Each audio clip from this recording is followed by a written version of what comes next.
welcome back to another video. If you're new to my channel, hi, hello, my name is Tessa. I love to read and I love to talk about books. And in today's video, we are going to be going through all the books on my physical TBR. If you couldn't already tell, my shelf behind me is quite bare, which means I have quite a few books in front of me that are on my physical TBR, and before anyone says anything, I've already put myself on a book buying ban so that I can read all of the books I have on my physical TBR before I go ahead and purchase anything else. Anyways, let's get into the video. What better way to start off than with fantasy? Because I have recently become a huge fantasy girl. Starting off with a few series. First up is the Caraval series by Stephanie Garber. Now, I don't know much about the series as a whole. I think it has something to do with like a magical carnival that comes once a year. It's like a mysterious carnival. I don't really know. But I do know a lot of people have hyped up the entire series, and I've heard a lot of great things about Stephanie Garber. I've never read any of her books, but I'm certainly looking forward to it. I have heard mixed reviews on the series. I feel like people either love it or they hate it, but from what it sounds like, I think I will certainly enjoy the series. The next series I have on my physical TBR is The Cruel Prince, or I think it's the Folk of Air series. Correct me if I'm wrong, but I believe that's what it's called. But I picked up these 3 books actually from the book outlet. The entire series was on there and it was fairly cheap. I, again, know nothing about the series other than it being hyped up and people loving it. And that's all. That is all I know. I don't even know if I'm holding these in the correct order. Next up, not a part of a series, but is Assistant to the Villain. I believe this is fantasy. Again, correct me if I'm wrong, but I recently posted like a questionnaire on my Instagram and asked what everyone's favorite reads of 2023 were, and so many people said this book, and I've never heard of this book until people told me about it. So given all the hype and how much everyone seemed to love it, I decided to pick it up. But again, another book I need to read before I go ahead and purchase any new books. Then we have Lightlark by Alex Astor. Now, if you've seen my bingo picks, my TBR, and this book was chosen for a book with a black cover. Again, this is another book that was super hyped up. I actually saw a lot of videos from Alex Astor on TikTok and her posting about it. I believe this is about like a trial that only happens every 100 years. But this is a part of a duology. The second book is called Nightbane. Hopefully I can read this, and if I love it, I will consider buying Nightbane. But for now, we'll just read what we have. Powerless by Lauren Roberts. There has been so much talk about this book, and I've honestly seen mixed reviews, but I first heard about it from Sarah Caroli, who is another booktuber. She loves this book, and she was hyping it up so much that I knew I wanted to read it. I actually got this book as a gift from my mom for Christmas, and I'm very, very excited. I think this is kind of like a romantasy. I know it's like there's no spice, or it's not heavy on the spice, a high stake book.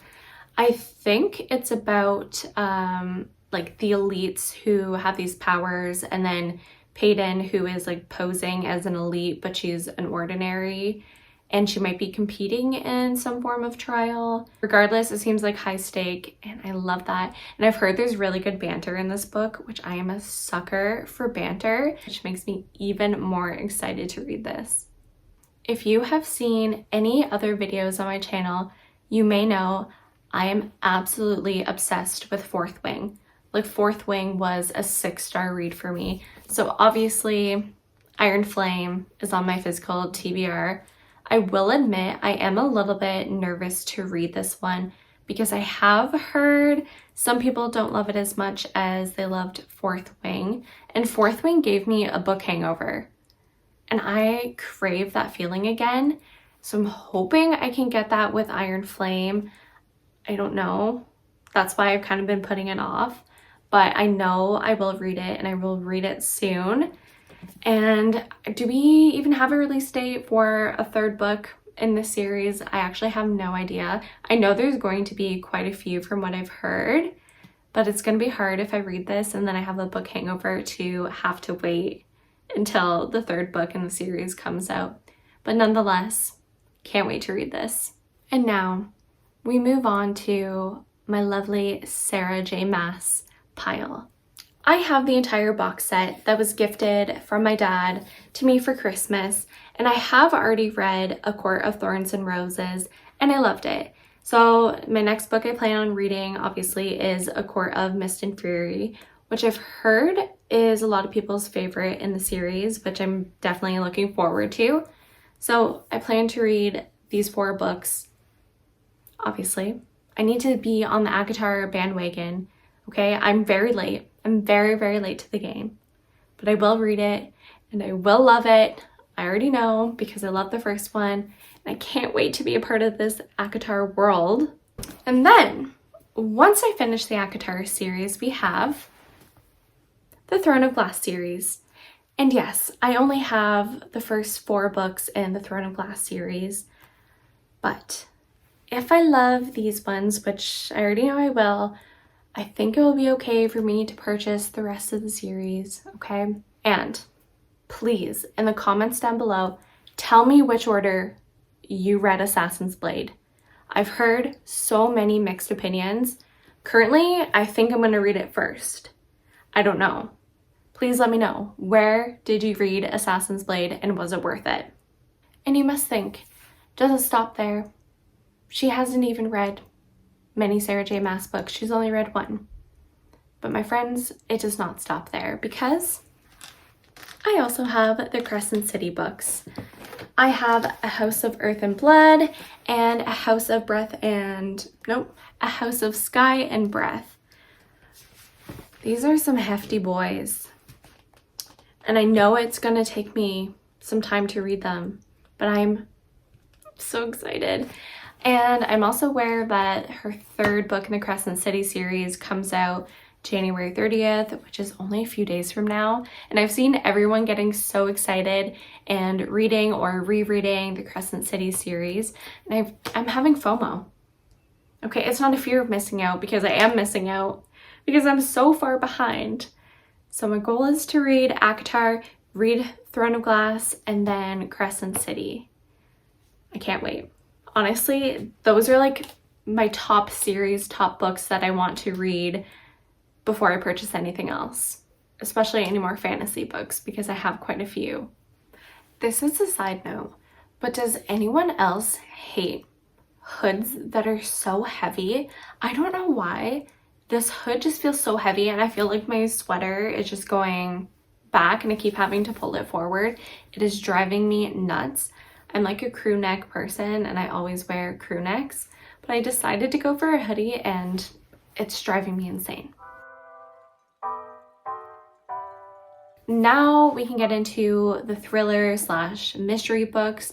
I honestly don't have that many on my physical TBR, which is and isn't surprising, because before I really got into fantasy, I was mainly just a thriller and romance reader. I didn't read really anything else. So I'm not surprised, because I read most of the books that I have on my shelf, but I do have a few that I haven't read yet. And we can start off with The Wife Upstairs by Frida McFadden. This book was actually sent to me by one of my fellow book talkers, so I'm very grateful that she gifted this to me. I've heard it is similar to Verity by Colleen Hoover. I've read a few Frida McFadden books, and I absolutely love her writing. I'm probably going to save most of my thrillers more towards like the fall time, because I just kind of feel like thrillers are a fall vibe. So I don't think I'll really read any of these anytime soon. Then I have The Island here by, what's his name? Adrian McNitty. Hopefully I said that correctly. I saw this book maybe like a year and a half ago. A lot of people were talking about it on TikTok as like thrillers that they loved. I think it's about like people, like a family that goes to an island on vacation and like something horrible happens. I'm not 100% sure, but I might read this one in the summer. You know, island kind of feels summery, vacation vibes. Hopefully I like it. I don't know. I've never heard of this author, so I don't know what his writing style is like, but I think I will enjoy it. Then we have The Maid, which I've heard a lot of people talk about this book. A lot of people love this book. One of my friends, she read it, she loved it. I started reading it. I think I got like maybe 2 chapters in. Honestly, I just wasn't in the mood for like a mystery thriller, so I DNF'd it. But I do plan on picking it back up and reading it. I know it's about a girl that works in a hotel. She finds someone dead. It might be a whodunit story. Honestly, like I said, I only read about 2 chapters and then I DNF'd it. Not because it was bad, just because I wasn't in the mood. But I will pick it up again, hopefully. That's the plan. Last for thriller mystery is The Night She Disappeared by, I feel like I just said that so weird. The Night She Disappeared by Lisa Jewell. I've heard a lot of people love Lisa Jewell, and I actually have never read any of her books, which is quite surprising. My mom has, and my mom absolutely loves her. So I think I will love this. I was going to read this, I think back in November, but I never got around to it. And again, I'm probably going to push it off until it feels more like fall vibes for me to read it. But I think, I'm going to say I think a lot because I don't know. I think a lot, but I don't know if the information I'm sharing is accurate about this book. I think it's someone dies one night or she goes missing and they're trying to figure out who did it or what happened. I'm not doing any justice for this book or really any of these thrillers, but I have heard good things and I certainly look forward to reading them. And now we have my romance / fiction that I've kind of lumped together. I have quite a few on my physical TBR, and I do have one more that I don't have it yet. My dad actually picked it up for me, but it is The 7-Year Slip by Ashley Poston. I think that's how you say her name, which I definitely want to read that very soon. We can start off with Betting on You by Lynn Painter. Now, I recently read Better Than the Movies by her, which is a YA romance. I was obsessed with that book. It gave me like, I don't know, giddy feelings because I felt like I was watching a rom-com, and it is YA, but honestly, I really enjoyed it. I rated it 5 stars. And this book, Betting on You, came out recently. I want to say maybe like November. And as far as I know, it is another YA romance.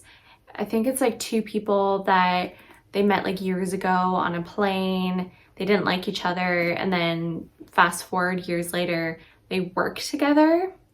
That's my understanding of the book, but I think I will fly through this and love it. Her books are really easy to get through. They're not that long, and honestly, they're just like a great palate cleanser, especially in between some fantasy books.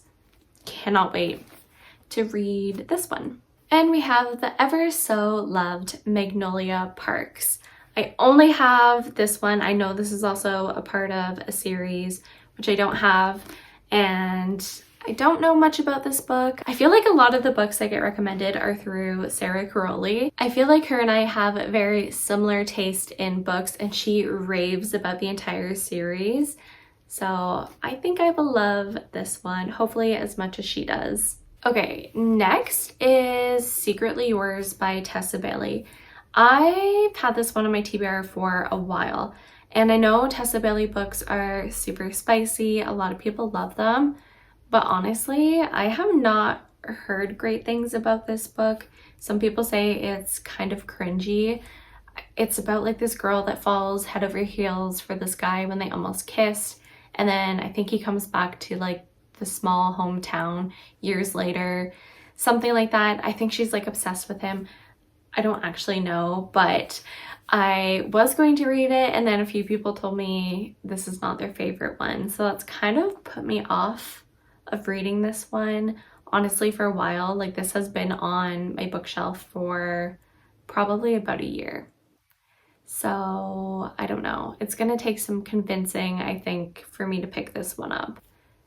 Then we have The Dead Romantics by Ashley Poston. Again, this is the same author as The 7-Year Slip. I actually have not read any of her books, but I have heard really great things about them. This book is about a girl, her father dies, and I believe they own like a funeral home, and she ends up going back there, and I think she's a writer. And I know there's something where she's like speaking with the dead, I think. She finds a ghost standing in the funeral parlor's front door, and he's very handsome. So it might be a romance between her and a ghost. I'm yet to read it, yet to find out. Again, this kind of gives me fall vibes, so I will probably pick it up closer to the fall time. The 7 Husbands of Evelyn Hugo. I am ashamed that this is still sitting on my TBR. There have been so many occasions that I have wanted to pick this book up, I've wanted to read it, and I haven't. And I've only heard good things about this book. So I don't know what it is or what more convincing I need to pick this book up, but I will. I will read it, I will get on the bandwagon, and I'm hoping I will love it as much as everyone else. Punk 57 by Penelope Douglas. I've read 2 Penelope Douglas books. I've read Credence, which, hot take, I loved it. It was super spicy. If you can get beyond the relationships, I really enjoyed it. I also read Birthday Girl by her, and I did not enjoy that one at all. I was really close to DNFing it, but I saw it through. To me, I did not love it. So I'm kind of like 50-50 on Penelope Douglas. What I've heard, this book is super spicy. I think it's about 2 people who are in high school and they were like pen pals. That's my understanding. I just know it's spicy, and I love spicy books. I do. I love spicy books, so hoping I'm going to love this one as much as I loved Credence. And don't come for me for loving Credence, okay? I know it's a hot take, but I did love it. Another spicy book we have is Icebreaker. This one is another very, very hyped up book. I have heard mixed opinions on this, but overall, people say good things. Is this like an enemies to lover story? I don't even know. I'm presuming it has something to do with hockey and ice skating, and I know it is very spicy. And I know there was like a certain chapter, like pages in the book, that people were making their boyfriends read that were like really spicy. So honestly, I'm here for it. I'm hoping to read this one fairly soon. Then we have Things We Never Got Over by Lucy Score. This is the first book in the Knock 'Em Out series, which I have recently come to learn the entire series is on Kindle Unlimited. So if you have a Kindle or you have Kindle Unlimited and you're not sure about it, they're free there. Go ahead and read them. And I don't know, this has also been on my TBR for like a year. Again, I haven't picked it up, but you know what? I know the 3rd book in the Knock 'Em Out series came out not that long ago, and people overall have good things to say about it in the series as a whole. So I'm gonna read it. I will read it, okay? Eventually, I will bring myself to read it. I have 2 books left. This one, November 9th by Colleen Hoover. If you watched my previous video of Bingo Chooses My Reads, you would know that this book was chosen because I needed, what did I need? My shortest book, and this was my shortest book on my physical TBR. Now, I'm kind of over my Colleen Hoover phase. She was more of an introductory author for me. I have nothing against her books. When I read them, I honestly really did enjoy them, but I've kind of expanded out of her writing or her writing style. So I don't know. I will read it. I will. But this one, I'm just kind of like, you know? You know what I mean? And last but not least, another very popular, very hyped up book that for some reason I have and I have not read, The Love Hypothesis. And this is by Ali Hazelwood. She does a lot of STEM type books, which honestly, like I don't read, but I have heard the spice in this book and just overall this book as a whole is really good and people enjoy it. And I know there are a few other books that she has written. I think maybe this is like a fake dating trope. I don't know. I have not read it, but I will eventually get to this. I feel like I have a lot of books that have been on my TBR for like a year that were really popular on like TikTok that I bought and then I didn't read, and maybe the hype is kind of over. So now I need a little bit of convincing to get through them. I know that I will. Eventually I will. But those are all the books I have on my physical TBR. And like I said, I am on a book buying ban. I don't plan on buying any more physical books until I read like at least 70% of these ones. I have a lot and I really need to get through them before I go ahead and purchase new books, because a lot of these have already been on my shelf for quite some time. Thank you so much for watching. If you're not already, please like and subscribe this video and comment down below which order to read Assassin's Blade in the Throne of Glass series. But with that, have a great day. Bye.